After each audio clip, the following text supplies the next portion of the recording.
Les États-Unis sur le point de conclure un accord avec Israël et le Hamas pour une trêve et la libération d'otages, titrait hier soir le Washington Post. Ce compromis comprendrait la libération d'une cinquantaine d'otages au compte-gouttes, quelques-uns toutes les 24 heures, notamment des femmes et des enfants. Cette pause dans les combats devrait durer 5 jours au cours desquels de l'aide humanitaire ainsi que du carburant pourrait entrer dans la bande de Gaza via l'Égypte. Le Washington Post cite des sources américaines haut placées, un document de 6 pages, probablement l'accord en lui-même, et indique que l'arrangement serait placé sous l'égide des États-Unis et du Qatar.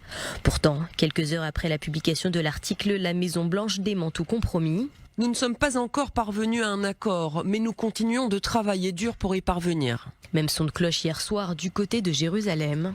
Ils ont demandé un cessez-le-feu. Nous avons refusé et nous avons dit que nous n'accepterons qu'une trêve temporaire et seulement en échange du retour des otages. À l'heure actuelle, 4 otages ont été libérés par le Hamas. Une jeune femme a été secourue par l'armée israélienne.